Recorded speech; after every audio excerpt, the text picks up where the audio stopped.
Oh. maybe I get in it and I'm like, there's water in this car. Like,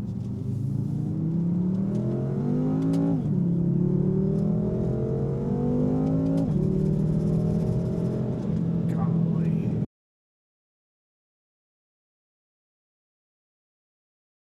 Well, on this M5, yeah. to start off, 157,000 miles. That's impressive. Yep.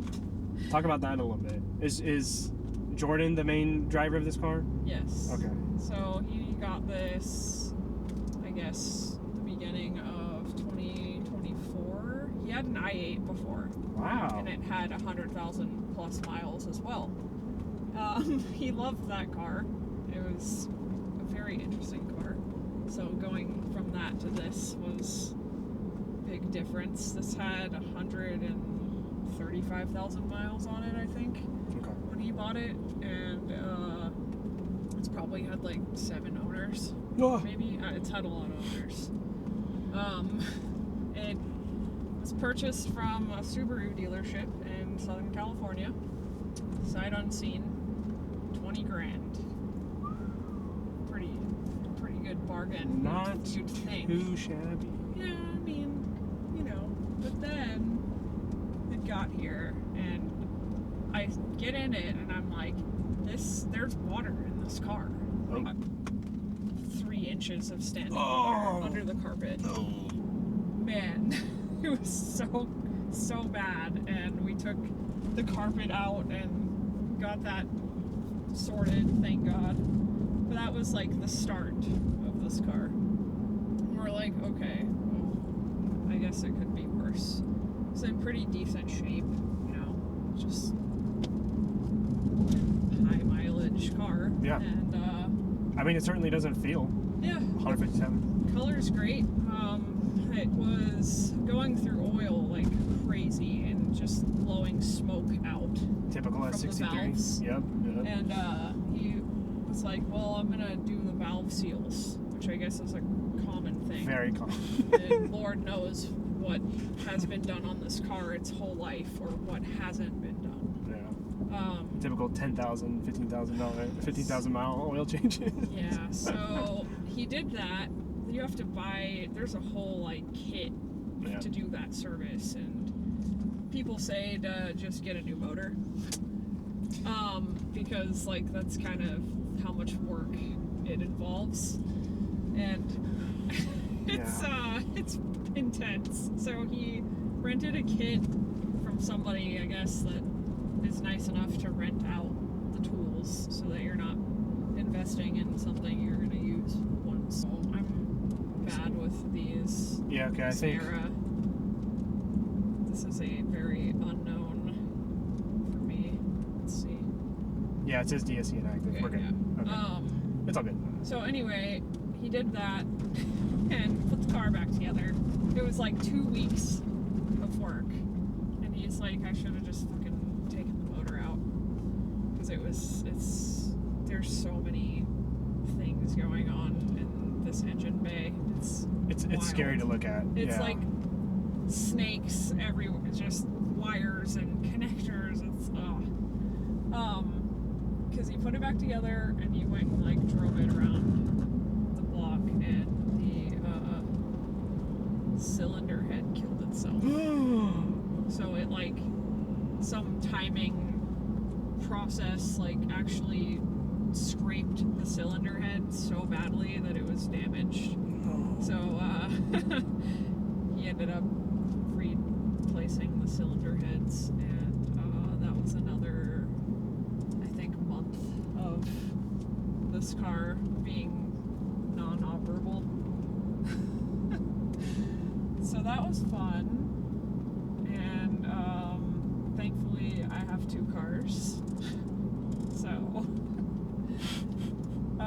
yeah, valve seals are absolutely terrible to do, and you should just get a new motor.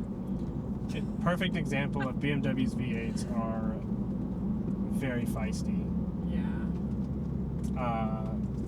Phenomenal when they run, and phenomenally hard to work on when they're not. Yep. I don't know how anybody could own this car that doesn't know how to work on it or has any sort of mechanical anything, because you're gonna spend more trying to keep it on the road than it's worth. So, which sucks, because like this is a very like advanced car for its time.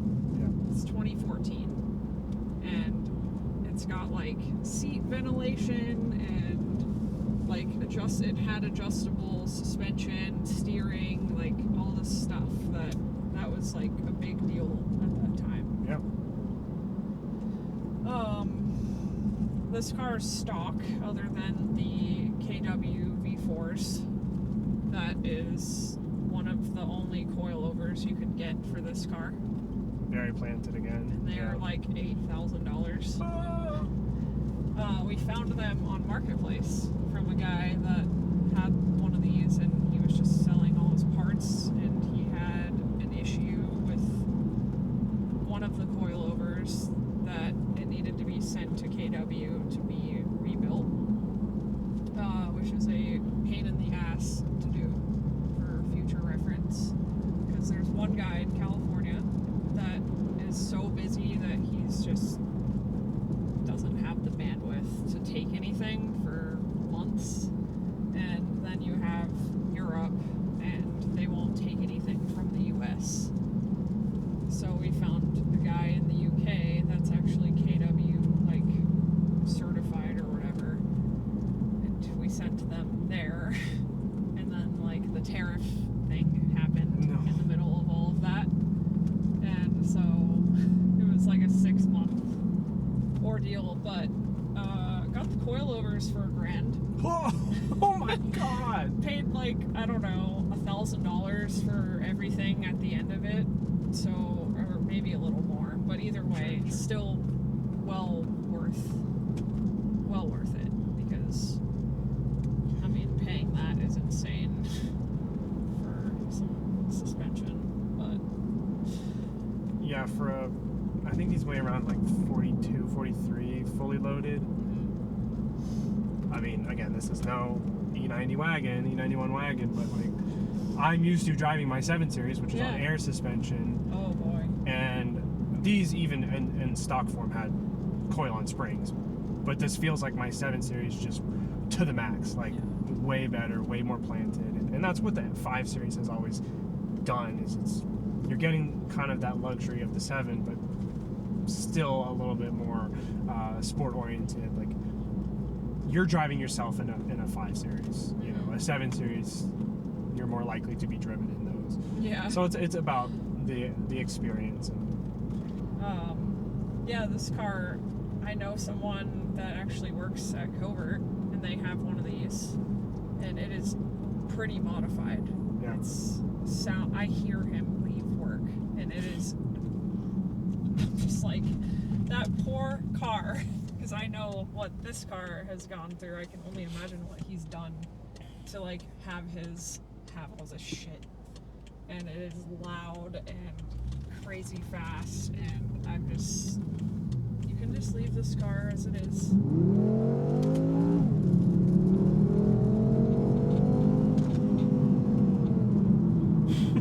Yeah, it sounds great.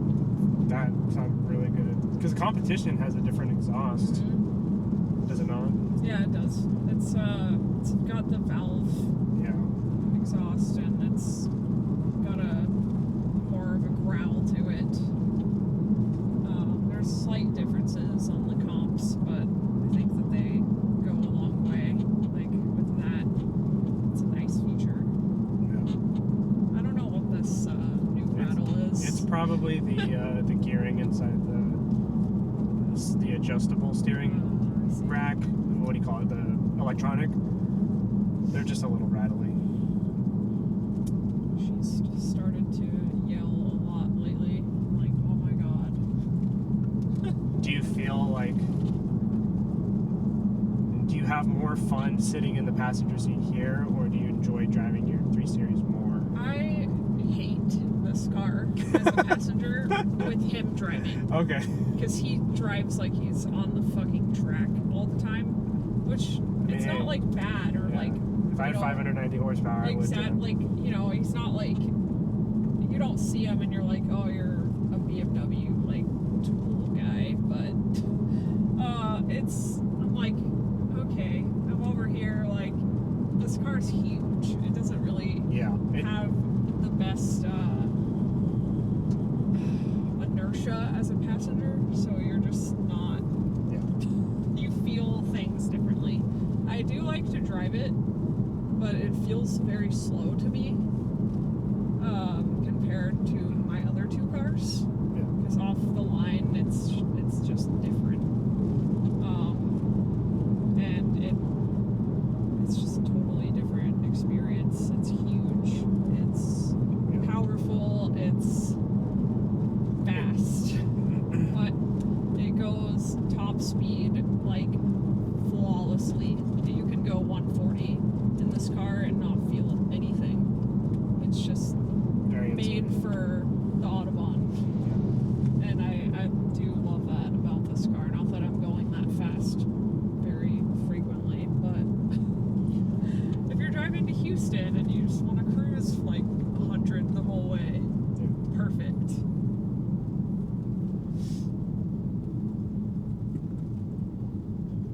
That's exactly how I think of my 7 Series. This is definitely more the athlete in a suit. You should just like get on it over here. Yeah. Because it's good when you're in the higher. Yeah, like if I'm going on a long drive, I'm definitely taking this.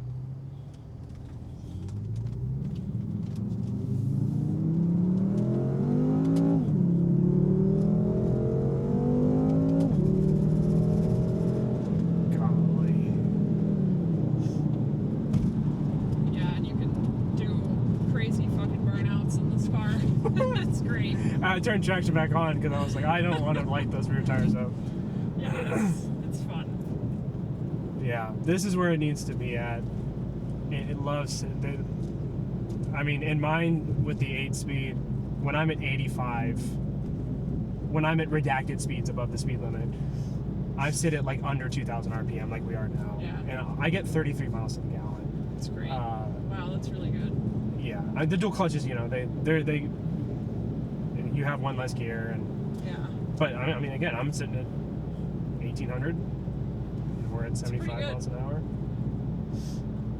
I mean, I understand why people like the M3s and 4s because they are so much more raw and visceral, especially with the previous generation. I think that's what the general consensus is. That's the one that's like, it's just so much. Like the F80. Yeah, because it's a dual clutch.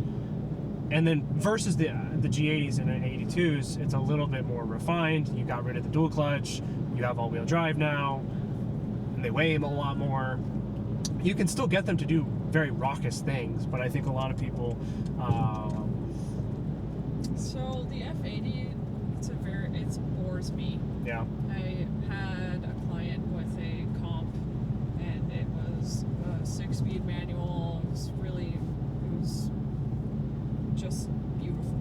Like everything was done just perfectly. The suspension had a like very light tune on it, and I just was so bored driving it. I don't like the rev matching that they have. It's awful. Have you driven? Well, yeah, you don't drive. No, I'm pretty ass at it. It's not fun in that car. I don't know. So they're not my favorite personally, but I guess you can put a bunch of power in them and they work, and that's also an appeal to those cars. And they look fantastic. And same with this car. Yeah. I think it's, as Jeremy Clarkson put it, it's a 5 Series with wider fit hips.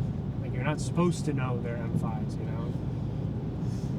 Yeah, exactly. We were on 71 the other night, coming back from manual focus, and there's a guy with a C63S AMG, and it's got stock exhaust and a tune, I guess. And we were just messing around on the way home, and the radar detector turned on, and the cop like just went past us because it's 2 sedans that look totally really, like, they're not up to anything. And I'm like, well, I guess that's an advantage.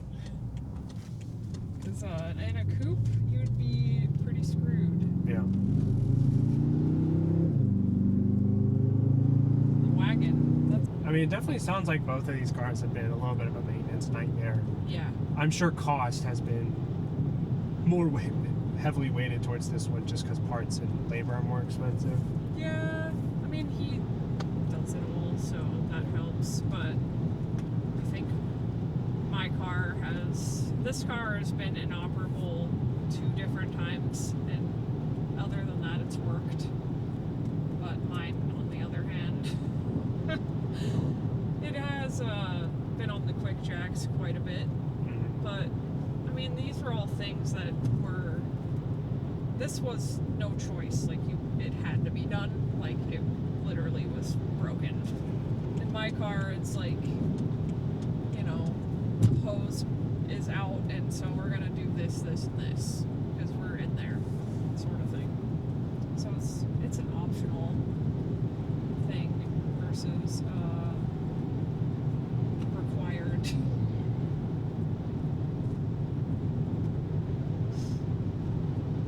So, since you don't enjoy being in the passenger here, if Jordan was to change this out, what would be his next car? Or what would you like him to be in? I asked him that recently, and he's like, I don't know. This car's... He really M760. likes it. Sounds like you need a V12. He does not want a V12. He works on enough of them for his boss. So, I don't know. He says he really loves this car. It kind of like checks all the boxes for him. It really does. And I have to agree. I can't think of anything else. 'Cause he's really tall. So, like, he has to consider that. He had a E92 M3 before, the i8, and he had it for a while, but it wasn't, I don't know, it was just boring after a while, because there's hardly any torque. You have to, like, redline it to have fun. And he was like, okay, well, I'm done with this. And, yeah. You didn't think about supercharging it? No, I was driven in one, and that scared the crap out of me. He likes to keep things stock. I'm the same. I'm It's the just, same way. you know, Yeah. that's his jam, and this car is out of the box enough. So, he would love to have a 1M like I would, of course. I'm like, well, they're only going to get more expensive, so. But he has one at his, you know, he can drive one when he feels like it, so I guess something that isn't accessible would be ideal. Like a driver's example. Something that we don't really have to drive whenever. And BMWs are still a new realm for him. So my car has been a learning experience as well. Because the 1M never has problems. I think modifying them is when you start to have problems. Yeah. So you said the only thing this car has is the suspension, right? That's no other mods. It has spacers. Oh. They're like 10 millimeters or something. Yeah, these cars rarely need them. It's just having that little extra. It's not this turn, right? It's, No. it should go back down beacon. We have a little bit, I think. Yeah. Just makes it a little. Just some spacers and suspension. And Do the KWs have? I assume they have lowering capabilities. Did y'all keep it pretty close to normal? Or? yeah, it's pretty much stock ride height, which the comps are a little lower. Right. And I think that's one thing about BMW is they have their wheel fitment and their like ride height. Just it's so good. Yeah. So it's a shame to fuck something up that's already good. Which I've seen some F80 M3s that are so low that you can't even enjoy the different settings and crazy stuff that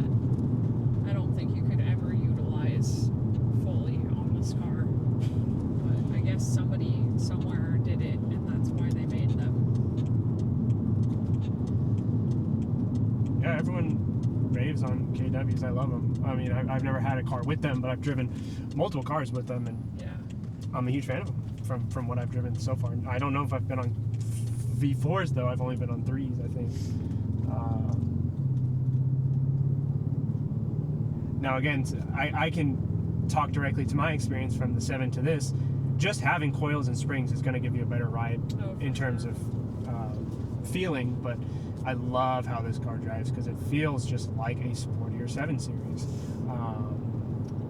which to some people, like you and my girlfriend who drive the 1 Series and 3 Series, no hydraulic steering, you know, you got pretty wafty steering feel. It's definitely a difference. When I switch between my 7 to the 1 Series, I'm like, oh my gosh, why is it so much harder to turn this than the 7, you know? Yeah.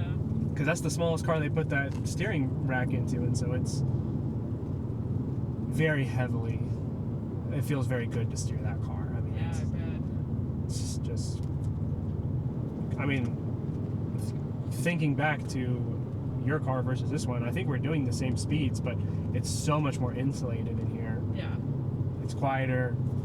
You can't feel it. Yeah. I'd get so many speeding tickets in this car. Yeah. When I drive it, I'm going 80 everywhere. Yeah. And I'm like, And you don't even know it. Oops. You're going, I was going redacted speeds with a Ferrari up in Dallas.